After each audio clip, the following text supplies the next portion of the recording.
I gave up my life for Dad, Giselle said, fixing her hair in her phone's reflection. This is just fair compensation. She slid a single sheet of paper across the table.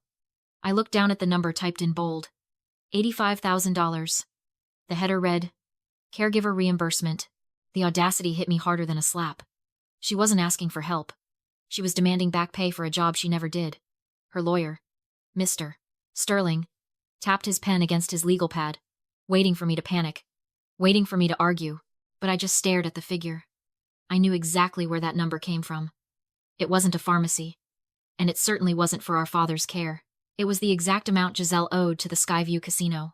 I kept my hands folded on my lap. I let the silence stretch until it became uncomfortable. Let her talk. Let her dig. Most people look at a family crisis and see heartbreak.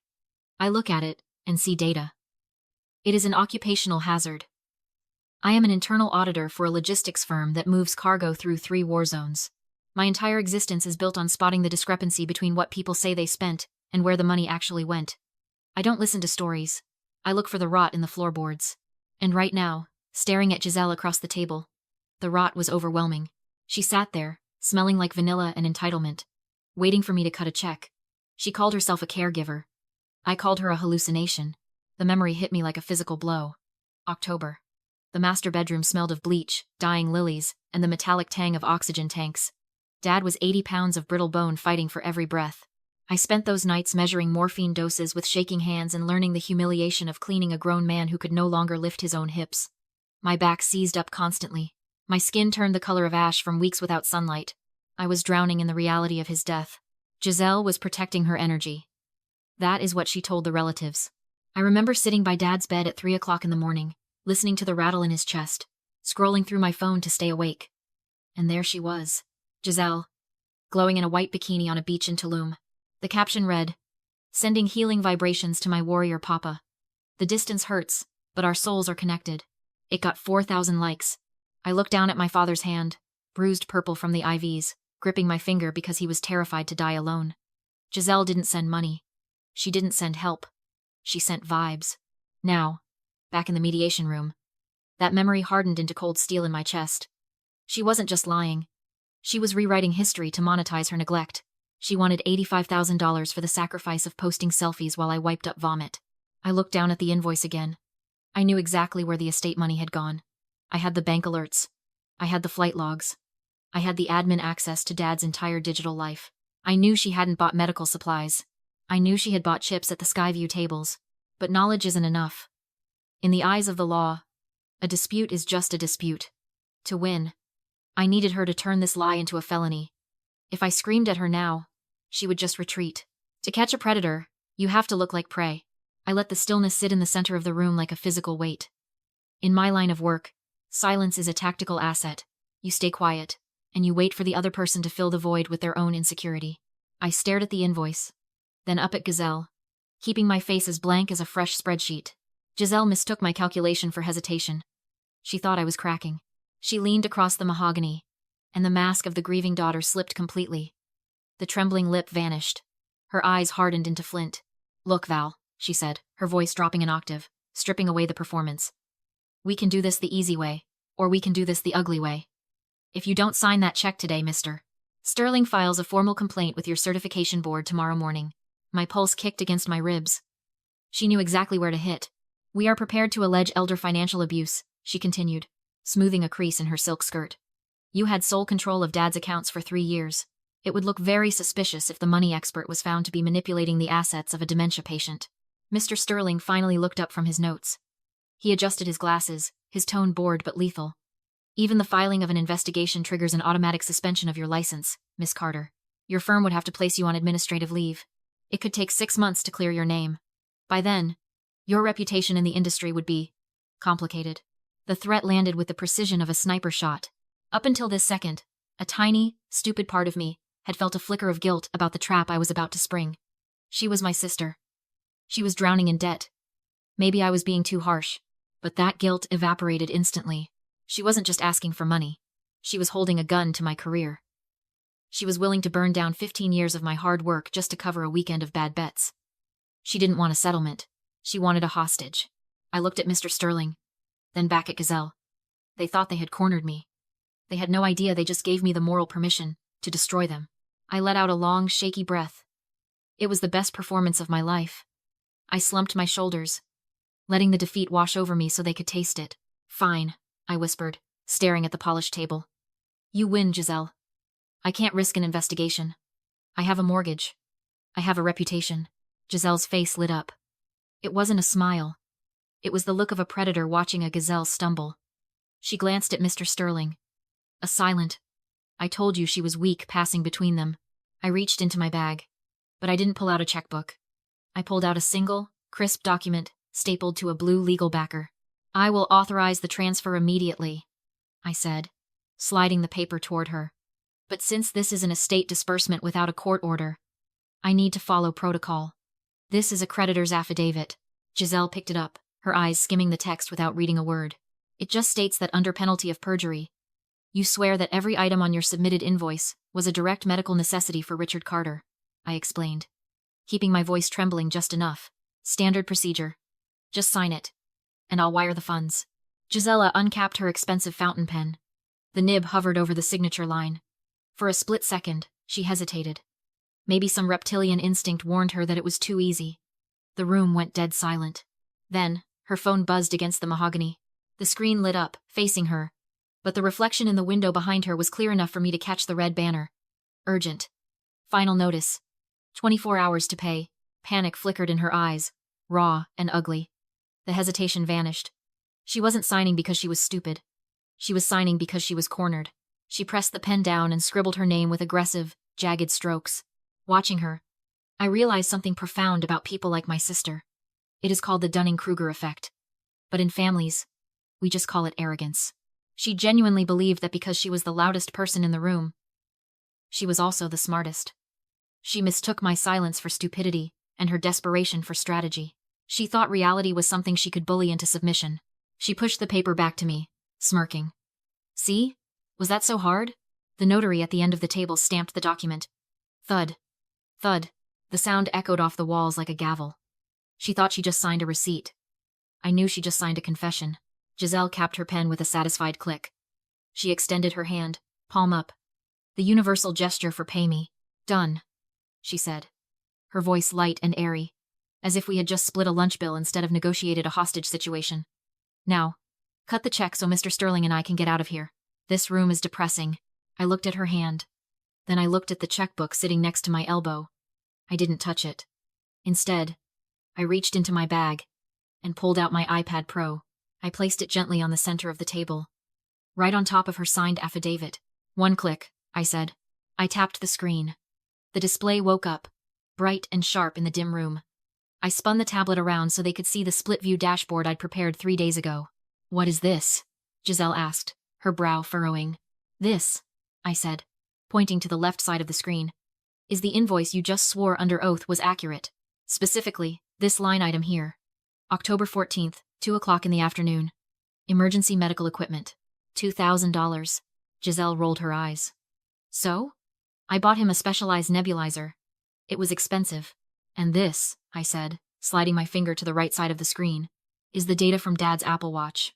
The screen displayed a heart rate graph. A flat, steady green line. 58 beats per minute. Resting. At 2 o'clock in the afternoon on October 14th, Dad's heart rate was 58. I said, my voice dropping to a whisper. The accelerometer shows 0 movement. He was asleep in his bedroom. I know. Because I was in the kitchen making him soup. Giselle scoffed, waving a hand dismissively. The timestamp on the receipt might be off by an hour. So what? I was out running errands for him. Were you? I tapped the screen again. A third window popped up. A map overlay. This is the telematics log from Dad's Lincoln Navigator, I said. The car you were driving because yours was in the shop. At 1:55 in the afternoon, the toll tag pinged the bridge. 10 minutes later, the GPS located the vehicle entering a parking structure. I zoomed in. The satellite image was crystal clear. Skyview Casino and Resort. Parking level B. The calm in the room shattered. Giselle turned the color of old paper. She stared at the map, then at the affidavit she had just signed, then back at me. Her mouth opened, but no sound came out. Mr. Sterling leaned forward, squinting at the screen. He saw the timestamp. He saw the location. He saw the end of his career if he kept talking. You hacked me, Giselle finally shrieked, jumping to her feet. Her chair scraped violently against the floor. You tracked my location? That is illegal. That is a violation of privacy. You can't use that. I didn't blink. I didn't raise my voice. I just looked at her with the exhaustion of someone who had spent 3 years being the adult. I didn't hack anything, Giselle. That is Dad's car. Quote. That is Dad's watch. And this, I pointed to the account profile in the corner of the screen, is the family safety account. I am the administrator. I bought the devices. I pay the subscription. You were driving estate property. Wearing estate property. Trying to steal estate property. She froze. The invasion of privacy defense died in her throat. She realized, too late, that her laziness was my weapon. She never bothered to set up the accounts because that was tech stuff for the nerd sister. You just signed a sworn affidavit claiming you were buying medical supplies while you were actually parking at a casino, I said, locking eyes with her. In this state, that is not just perjury. It is attempted fraud against a decedent's estate. I turned to Mr. Sterling. He was already closing his laptop. You know the law, Mr. Sterling, I said. The Slayer statute isn't just for murder. It applies to severe financial abuse too. By attempting to defraud the estate through sworn testimony, Giselle has triggered the disinheritance clause. Giselle looked at her lawyer, panic clawing at her throat. What is she talking about? She means you are out, Mr. Sterling muttered, refusing to look at her. If the court accepts this proof of fraud, you are treated as predeceased. You don't get the $85,000. You don't get your half of the house. You get nothing. Giselle gripped the edge of the table, her knuckles white. You can't do that. Dad wouldn't. Dad isn't here. I cut her off. But his watch was. I tapped the screen one last time, closing the map. And Giselle? Since you just admitted on the record that you have been reimbursing yourself for 3 years, and we now have proof those weren't reimbursements. I paused, letting the final blow land. That makes it income. Stolen income. I have a fiduciary duty to file a corrected 1099 form with the IRS. You might want to save whatever cash you have left. Audits are expensive. The quiet in the room was absolute. It wasn't the tactical silence I had used earlier. This was the silence of a building collapsing in slow motion. The air conditioning hummed, but it no longer felt cold. It felt sterile, like an operating room after the patient has flatlined. Mr. Sterling was the first to move. He didn't look at his client. He didn't offer a tissue. He snapped his laptop shut with a finality that made Giselle flinch. He began packing his briefcase, pens, pads, folders with the sharp, precise movements of a man cutting his losses. He stood up, smoothing his suit jacket. He looked down at Giselle, not with sympathy, but with professional self-preservation. Miss Walker, he said. His voice clipped and loud enough for the notary to hear clearly. You just signed a sworn affidavit that contradicts irrefutable digital evidence. I cannot be party to a fraudulent submission to this court. Giselle looked up at him, her eyes wide and wet. Wait. You can't. I am terminating my representation. Effective immediately. He cut her off. I will be notifying the court of my withdrawal to preserve my standing with the bar. Do not contact my office. He walked out. The door clicked shut behind him. Giselle sat alone at the massive mahogany table. The $85,000 debt was still hanging over her head. Her inheritance was gone. Her lawyer was gone. The only thing left was the affidavit she had signed, the paper trail of her own destruction. I stood up. My knees felt steady. I gathered my iPad, the files, and the checkbook I never had to open. I looked at my sister one last time. She looked small. The morning couture suddenly looked like a costume for a play that had been cancelled. Dad knew. Giselle, I said quietly. She blinked, a tear finally spilling over. What? He knew you would try this, I said. That is why he made me the admin. He wasn't trying to control you. He was trying to protect his legacy from you. I turned and walked out. Stepping into the parking lot, the heat of the afternoon hit me. It smelled of asphalt and exhaust, and it was the sweetest thing I had ever smelled. I unlocked my car and sat in the driver's seat. For the first time in 3 years, my phone was silent. No emergency alerts. No demands. No threats. The chaos finally had a border, and I was on the other side of it. The legal term is civil death. It sounds dramatic, but in probate court, it is clinical. It means that, as far as the estate is concerned, Giselle Walker ceased to exist the moment she signed that affidavit. The fallout wasn't quick. It was a slow, grinding dismantle of her life. 6 months later, the judge issued the final order. Because the Slayer statute treated her as predeceased, her entire share of the estate, the house, the savings, the future she was banking on reverted to the residual beneficiary. That beneficiary was me, but I didn't keep it. I sold Dad's house 3 weeks later. I took Giselle's forfeited share, every single cent she tried to steal, and I wired it to the Senior Fraud Prevention Center, a nonprofit that helps elderly victims recover stolen assets. As for Giselle, the silent ledger didn't just close. It exploded. My corrected 1099 form triggered an automatic IRS audit, since she had claimed the stolen money was reimbursement for 3 years to avoid paying taxes on it. The IRS reclassified 3 years of theft as unreported income. They don't play nice. They slapped her with back taxes, interest, and a civil fraud penalty of 75%. The total bill came to $212,000. She lost her condo. She lost her lease on the luxury SUV. Last I heard, she was living in a guest room at a friend's house, posting vague, spiritual quotes about being tested by the universe. 3 months ago, a letter arrived at my new apartment. It was a thick, cream-colored envelope. I recognized the handwriting instantly. It was jagged and hurried. I didn't open it. I didn't need to read the excuses. I knew exactly what it said. It would be the narcissist's prayer on paper. I didn't do it. And if I did, it wasn't that bad. And if it was, it is your mistake. She would tell me she was my only family. She would tell me Dad would be ashamed of me. I stood over my kitchen trash can. I listened to the hum of the refrigerator. I held the letter for a moment, feeling the weight of 30 years of manipulation. Then, I dropped it into the bin. I didn't feel angry. I didn't feel sad. I felt nothing. It was the beautiful, hollow indifference of a wound that has finally turned into a scar. That night, I had dinner with my chosen family. My friend Sarah, who let me sleep on her couch when Giselle kicked me out years ago. My mentor, David, who taught me how to read a balance sheet like a crime scene. We drank cheap wine and laughed until our sides hurt. No one asked me for money. No one threatened my job. No one required me to set myself on fire to keep them warm. If you are watching this, and you are holding your breath waiting for a toxic family member to change, I need you to listen to me. You cannot love a narcissist into a better person.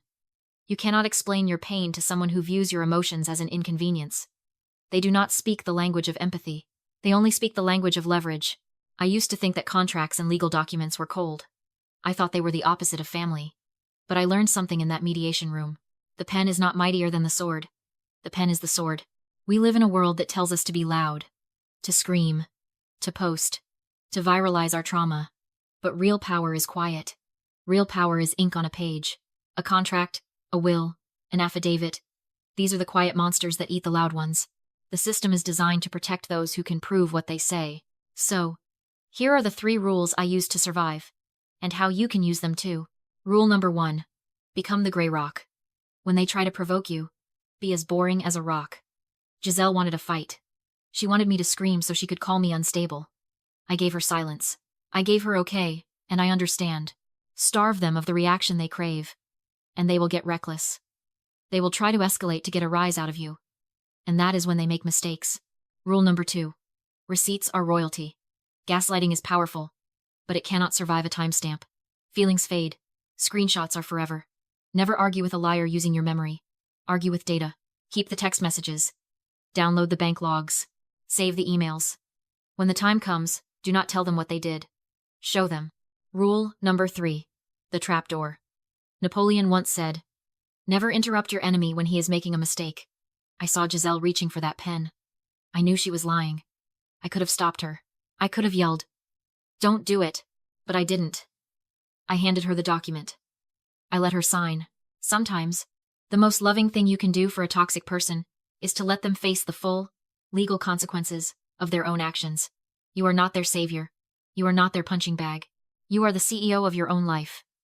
And it is time to fire the employees who are stealing from the company. My name is Valerie. I am debt-free. I am guilt-free. And I am finally, completely, free.